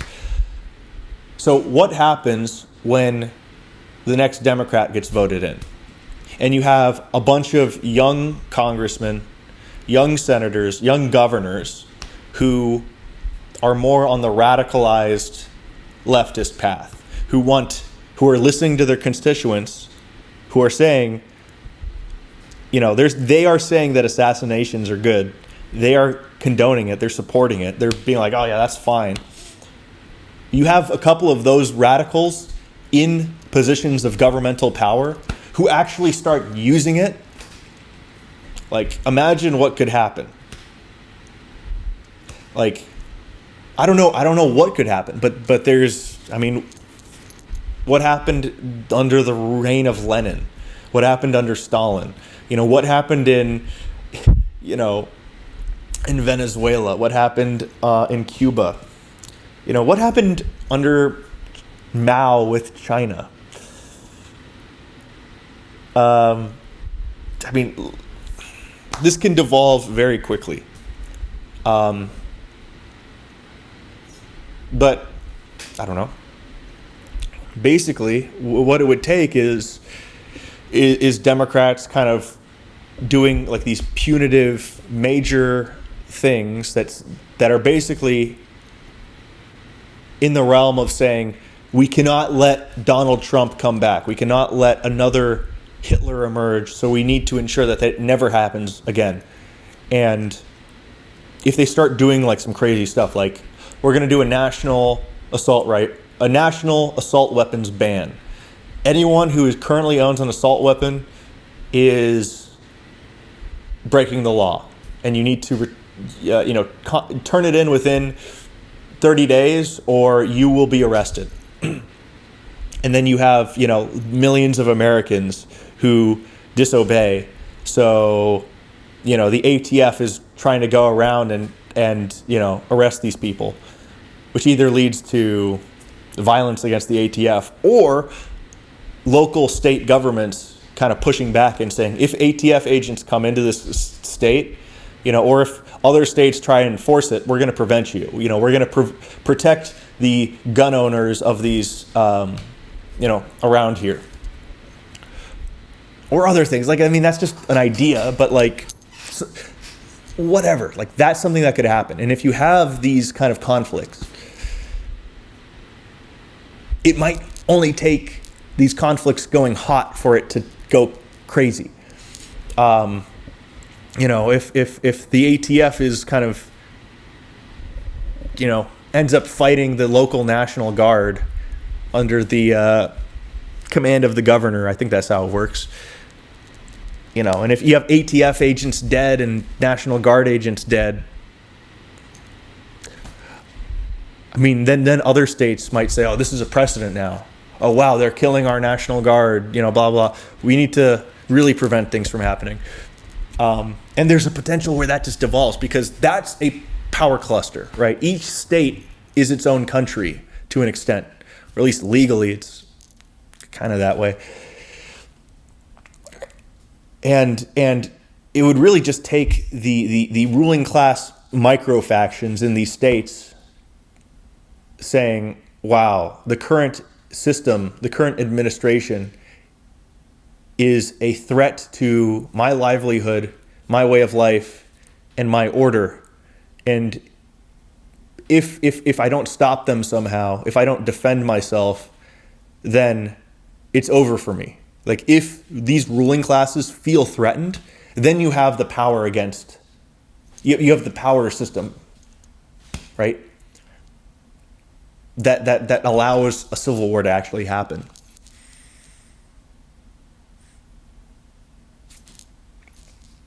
So let's go back to the original point. Individuals are harder to predict. Systems are easy to predict. Our system does not want a civil war. Our system and the millions of people within it don't want to starve. They don't want to fear for their life every day. They want things to continue on the way things are going. Even if it's imperfect, they're being fed. They have their needs met. They don't want things to change. And there's huge economic incentives, huge momentum. Everything is bureaucratically, economically, systematically pushing for things to not move, to not get disrupted.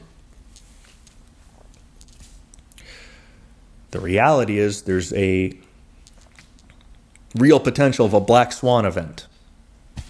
There's a real potential of someone taking the reins of power who pushes the envelope too far, which causes a ruling class faction to feel threatened and to act against, this perceived threat. And I'd say both sides feel threatened. The right thinks that, the right thinks America is being replaced and America is like being killed, through migration. The right also thinks that there's a very real potential of a communist, some sort of like communist genocidal actions against them, or at the very least, a severe curtailing of their freedom. The left believes that the right will turn into the next kind of Hitler. The right will strip people of their human rights. The right might end up genociding people. The right is going to like mass deport people, which will lead to them living terrible lives. Because leftists see Western civilization as like this, like we have wealth here and we need to share the wealth with the rest of the world. And the easiest way to do that is to bring people in, because people are poor. And the thing is, leftists are materialists. So quality of life equals material possessions. So if you don't have any material possessions, your quality of life is also bad. And they see the entire world not having a lot of material possessions. And so they say, let's bring them to the place that has the material possessions, which is the leftist argument for migration. Now, the ruling class, that's not why they do migration. They do it for economic reasons, because it's just cheaper.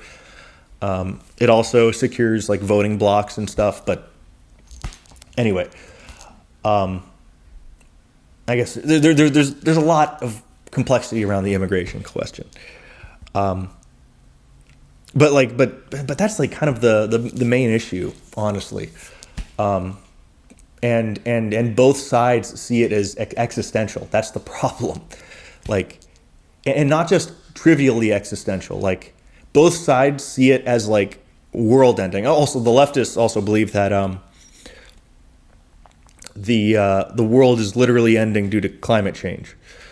And they say that, Republicans completely deny it. And with that denial, it will cause things to spiral into, horrific consequences. So anyway, you have two apocalyptic visions leading to more and more radical views on both sides.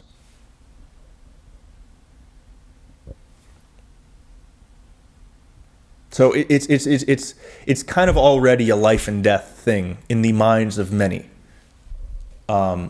many political leaders.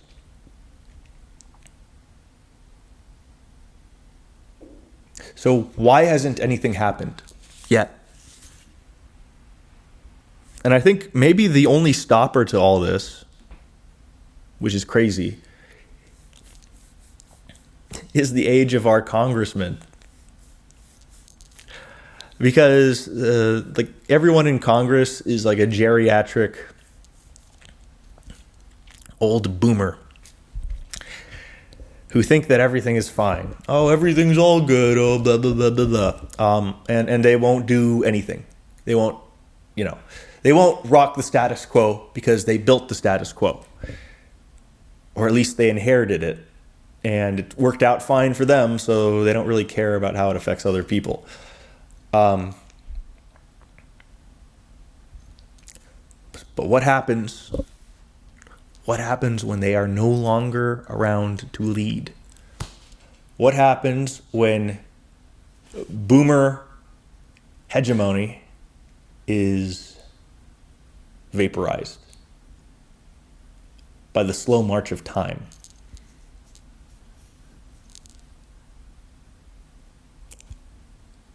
What happens when you have a new political class that inherits the reins of power? Gen X is similar to the boomers. A little harder to predict. But millennials, they're a very, very, very leftist generation. Very radical generation. Very radical generation. All it may take is enough millennials in power for them to start instituting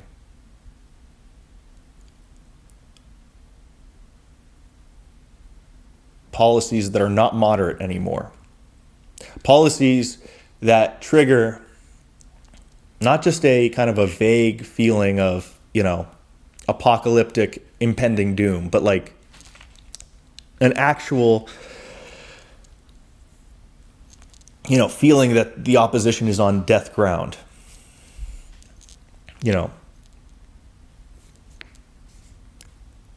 And it might happen sooner than we think. Because if you look at voting patterns, demographics and voting patterns basically predict that at some point in the future, Republicans are not going to be able to win any new elections presidentially.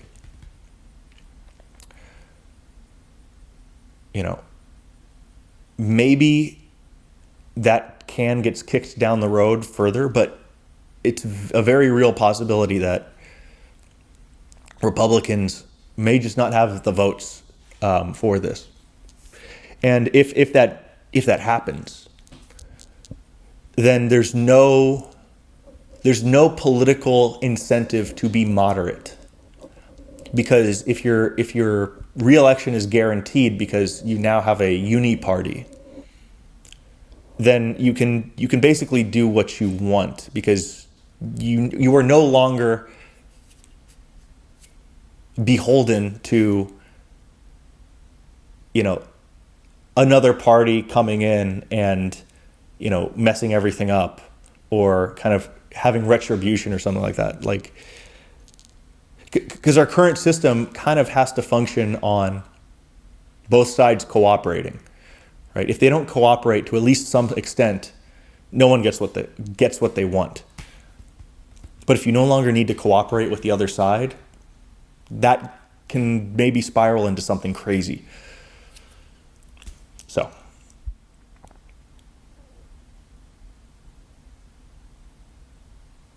there's two models. Which one is right?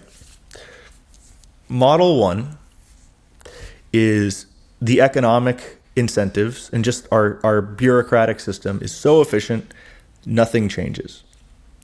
The other model is that one side feels they are pushed up against the wall, and they start acting like autonomous countries, refusing the federal government or like other policies, and basically conducting either lawfare or like actual like physical force against other American groups.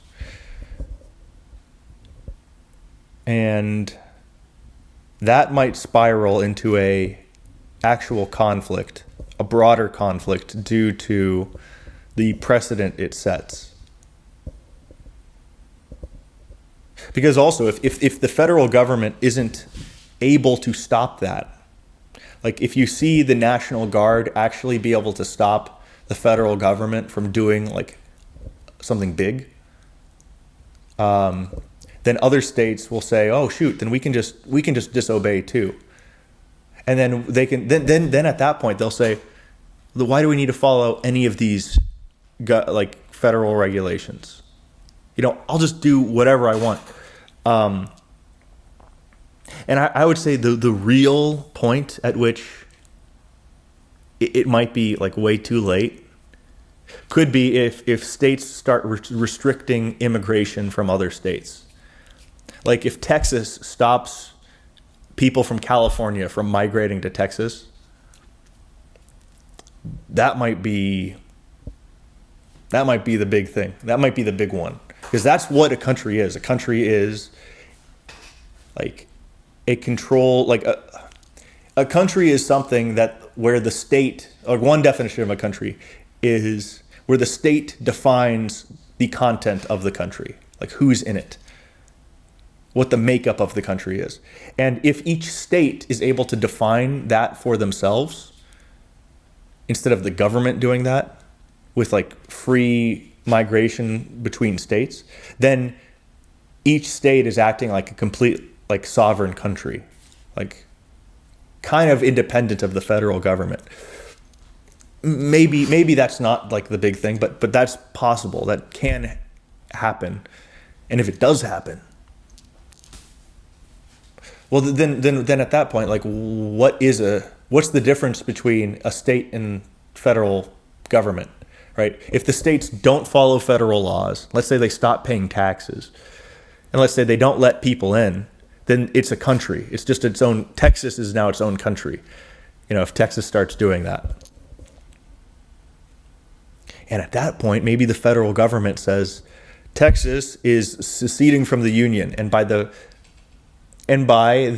precedent set by Abraham Lincoln, we need to prevent them from leaving the Union, which requires military force.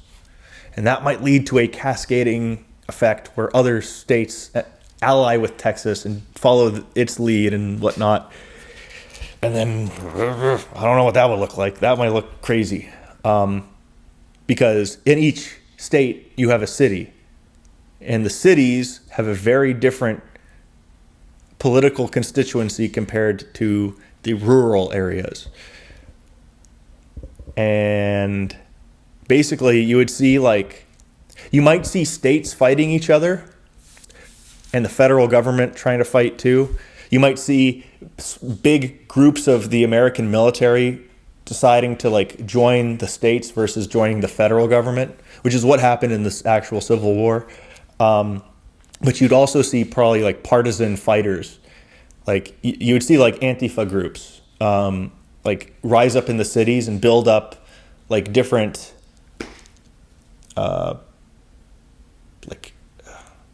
different cells that would start doing military operations against local state forces or other things like that. So it'd be like kind of like World War II, where you have like those partisans. But I don't know. I'd say those are the mechanisms for how this could happen. And maybe I'm wrong. Maybe I'm all wrong. But if it's actually possible that this does occur in the way that I described, maybe a civil war is more likely than not. Maybe. But I would say, just given the fact that people don't want things to change, it might be way less likely. But we can't be prideful in thinking that just because we have all this technology, just because we have all this wealth, that we are not beholden to the rules of human nature, that we are not bound by our humanity. And what has history taught us? History has taught us, especially in a European context, that we fight each other a lot. Europeans have fought wars and wars and wars against each other for hundreds of years. And the only reason we stopped is because of World War I and World War II. World War I taught us that the old methods or the old standards of war are no longer acceptable at all. Because if we fight in the same manner of like Renaissance era combat, or, early firearms combat, where war might have a larger effect on the populace, but the collateral damage is a lot less. What World War I taught us, and especially World War II, is that wars are not these like neat, tidy little things where they're, relegated to, 1,000 knights and archers on a battlefield, fighting it out. It is a event which could destroy your entire country, like what was seen in Russia. It could destroy, it could destroy your entire, the political foundations of your country, as seen with Russia. It could destroy your actual country, as seen with Germany. Or it could even destroy the entire world, as seen with Hiroshima and Nagasaki. So we are living in a very different environment with a very different approach to warfare. In the past, warfare was seen as a way of gaining territory, which just means gaining money, which is what Vladimir Putin is doing right now in Ukraine. He wants access to, the Mediterranean Sea through the Crimean Peninsula, but he also wants access to the breadbasket of Europe, which is Ukraine. There's other reasons, demographically. He says that, Ukraine is full of ethnic Russians, and he wants to, bring them back into what Russia is, and this is just making the territory fair compared to like a bad deal that was made with the liberation of Ukraine from the Soviet Union. But anyway, the war in Ukraine is a regression to an older form of European conflict, which is you can use conflict as a way of gaining in some way, which is antithetical to the rules-based social order. The rules-based social order says that no, conflict is never okay. And why is that the case? Because we currently have the technology to completely destroy ourselves. So if we start playing around with violence, it might destroy the world. That's the real reason why this is our current paradigm. But what happens when you have interceptors that make it so that nuclear warfare is no longer the existential threat it once was? What happens when interceptors and satellites and other technologies, deaden that risk?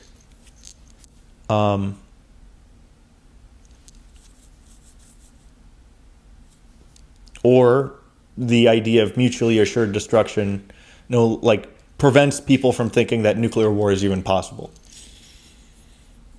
Then maybe you see people willing to take the risk, like with Russia, or like with China and Taiwan. But on a larger level, the point is the model that governs how our order has worked might be falling apart. And if it falls apart, it might have effects within the United States, which is states being willing to use violence to gain, or in an effort to protect themselves as they see it.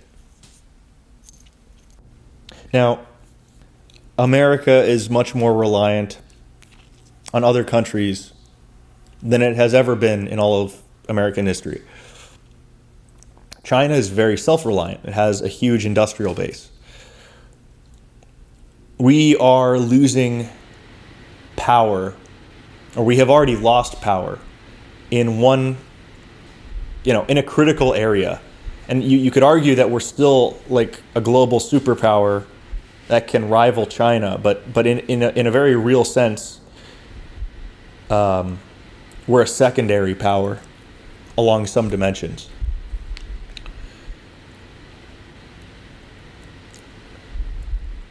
And in this new world, it seems like we need to rewrite how things can actually be stable and how things can actually work. Because I think the model that we were using has fallen apart. And I think a lot of people believe that as well. And if that's the case,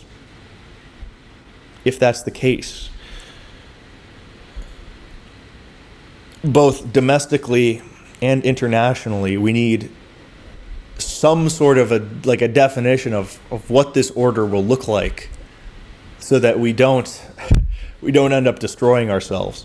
Because every world order, every political system is an attempt to answer that question of how do we achieve stability and prosperity. And the previous system, it did a good job. It worked a lot. But what will the next model look like? And how does it end up shaking out? How do we end up finding it out? Because these belief systems, right, the lifeblood of our civilizations, aren't simply figured out by thinking about them. They're fought out in the real world. Like World War II was the way we figured out what the right answer was. By the end of it, we had, a new world order. And it might be the case that this discussion, this figuring out period might lead to violence, over the next century. And this has been a norm in human civilization. Like, this is how things operate. So there might be a lot of momentum. We might not see how this system could possibly fall apart. We could think that there's nothing that could affect where we're at right now. But you have to remember, at the time, Weimar Germany was seen as the center of the world. It was seen as, and like pre-Weimar Germany was seen as like the cultural center, like the most advanced, sophisticated, cosmopolitan, place. It was like some would have considered it to be the America of its time. And horrors were unleashed on Germany, the likes of which the world has probably never seen. I'm sure at the time people would have thought that those things could have never happened to such a sophisticated country, but they did. So I think it's good to think about how could things fall apart? What could cause them? Is it realistic? Because you don't want to get blindsided by a potential future. And again, at the end of the day, this is just one model for how this could shake out. There could be another way. There could be other ways that this gets prevented. But, well, I guess we'll have to see, because any method of human prediction of the future is flawed. And it has its limitations. And I think the best we can do is like the Delphi method across millions of people. People give their ideas of how things are going to go. They put them into the market of ideas, into this giant network of people. And people try and figure things out. And slowly, I think, an idea of the future emerges. Or better yet, an idea of how we deal with it, emerges. And an ideology is formed that helps us cope with it or helps us strategize. Which is why these conversations are important.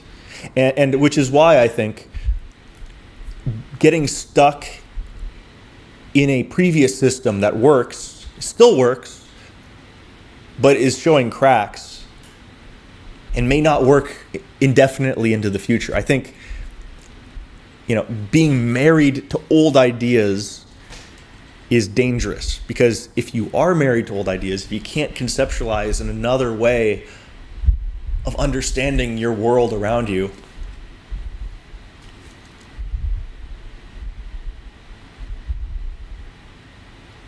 then you just get blindsided.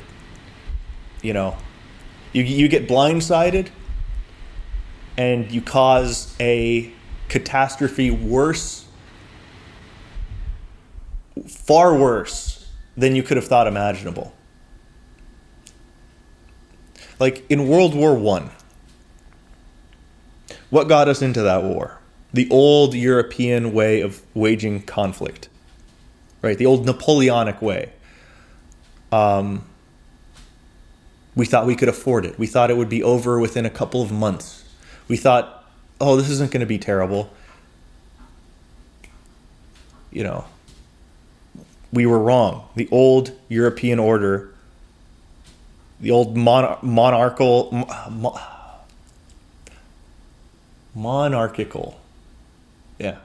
old monarchies, the old alliance structure didn't work, didn't help. But at the end of World War I, did we learn the lesson? No.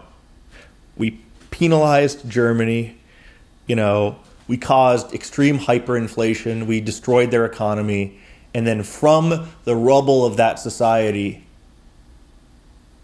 came a cauldron of fanatical political religions, communism and fascism. Two religions that tried to solve the same problem in two different ways. And what emerged from that wasn't a clean synthesis, wasn't an improved world model that would have led us to a good global world order. It was honestly a very you got to understand it. Hitler's Germany was based. One conception of it is it's like hyper masculine. It is masculine emotion just times 1,000, and that's how the decisions were made, which led to irrational things. It led to basically not knowing when to quit. Like if Hitler had simply, lived with the early gains from, his territorial expansions and his invasions, there's a potential that his country would have still been around today. But the problem is, it was, how would you say it? It was a very imperfect and a very flawed reactionary approach to the conditions of that time.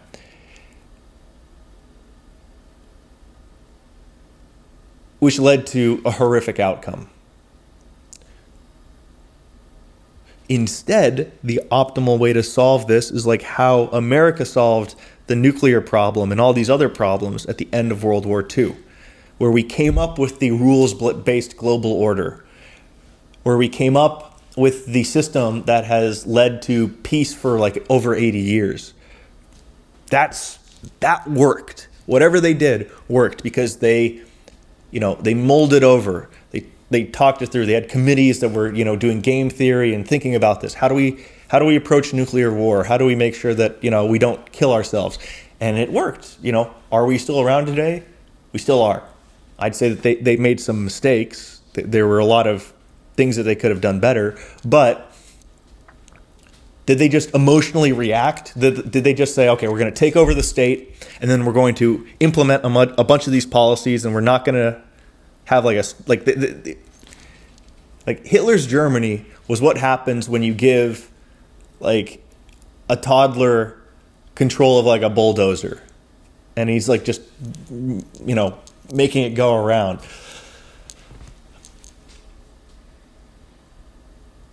Like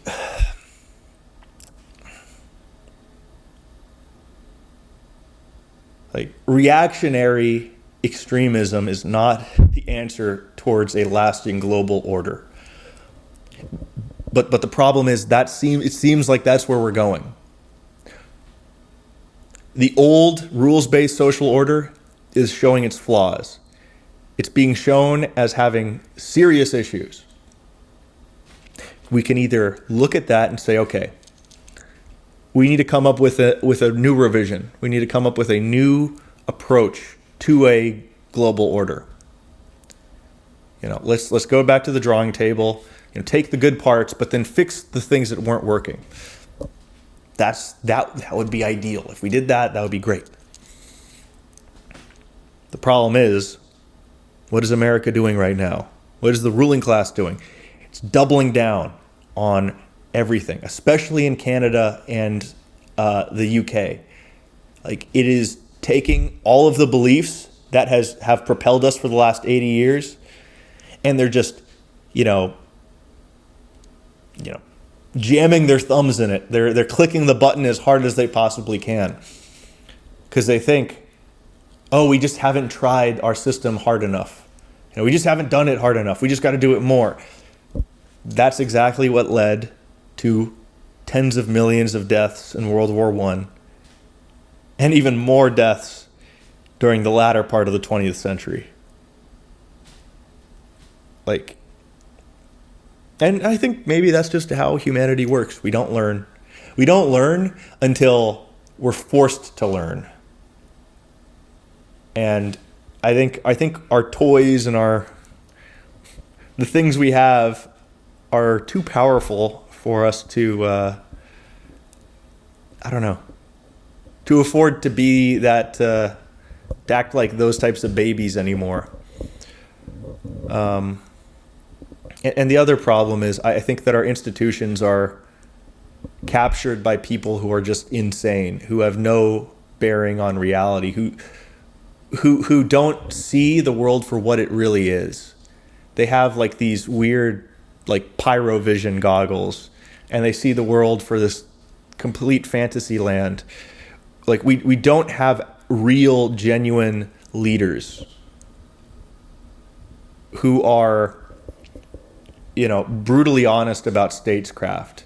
Like, they're living in this delusional fantasy land. So, will we actually have the necessary course corrections to continue stability? Given the quality of our political class, given the quality of the boomers, I don't think so. I don't think they have the vision, nor do they have the care to put in that thought. These people are content with living in their utopian, delusional fantasies until they die, until their lives, until they they die of natural causes, and leave us a world that is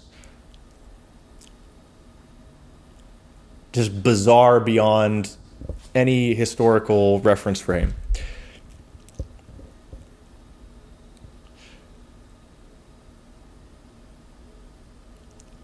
Well, I think that's where we're going. We should have like silent generation level leaders. We should have leaders who built the transistor, who created the rules-based social order, directing us, but we don't. We're led by a bunch of spoiled brats who don't have vision, and the people who are going to replace them are even more insane political radicals. And I'm afraid that once that happens, once you have those political radicals like the Cortezes and whoever the mayor of New York is, like if they are the norm in office, it might not even require them to be the norm. If they're just like at a high enough percentage across the country, you might see the scenario I laid out.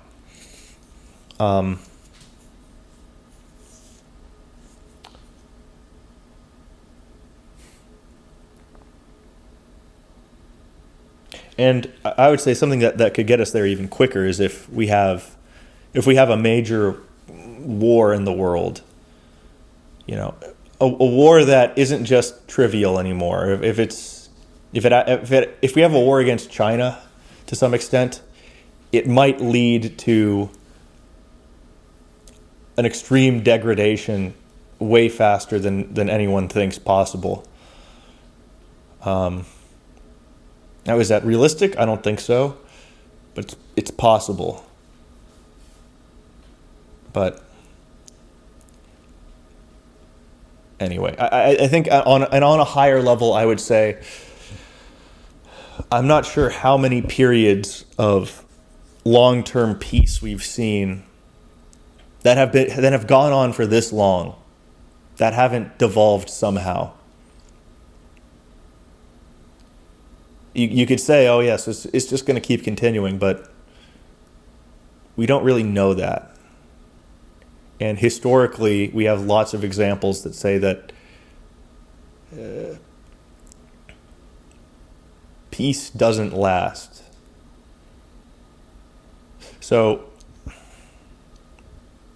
I don't know. No one knows. No one knows what's going to happen unless maybe there's like some super algorithm that the insurance companies have. But for the rest of us who don't have those future prediction models, we don't know. So I think the only thing you really can do is either A, try and get power yourself so that you can actually nudge us towards a better future that doesn't end in millions of deaths, or B, you make sure that you and your family are able to weather the next 100 years.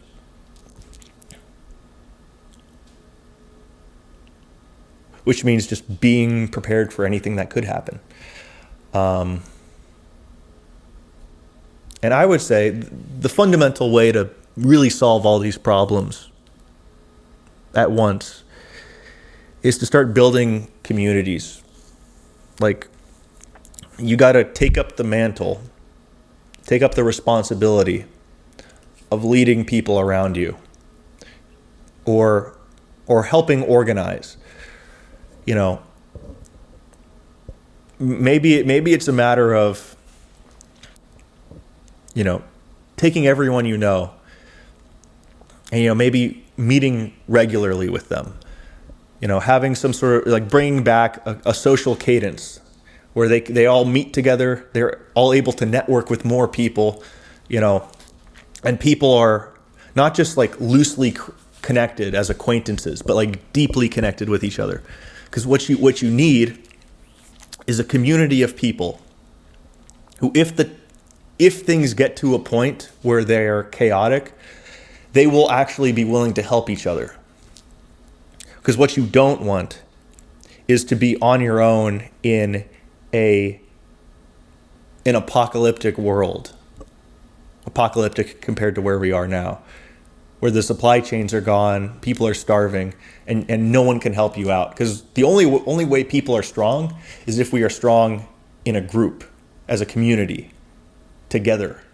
And if you can help organize that, and then start leveraging that power towards something good, I think that's all you can do as an individual. Because like all this philosophy, it doesn't matter. What matters is so what? How does this affect my life? And I think that's the solution. Be prepared, but also start building something in the real world. either monetarily, politically, in terms of power, rising the ranks somewhere, or just in terms of the networks, in terms of the communities. So I think if you just be as powerful of a person as you can individually be, and if you're able to do that, then you've done what you can. And that's all you can really ask.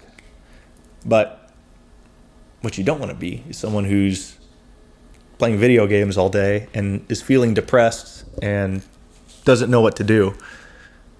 So I think the more your actions can lead towards a creative output, not creative in terms of art, but just creative in terms of building something in the real world or gaining something for yourself that you can use to help others, like a political office. The more you can do that, the more your life has meaning. And I think the more responsibility you adopt, at the same time, the more energy you'll get to take on these challenges. So just be willing to take that risk, and step out of your comfort zone to do something great in the world, because the world needs it. Like, it's life or death. It's life or death, and you can either look at it and feel bad about yourself and feel there's nothing you can do, or you can heroically take on the challenge and try to wrestle the tide of history in a better direction. So the choice is yours. But I hope you enjoyed, and I'll see you in the next one. Peace out.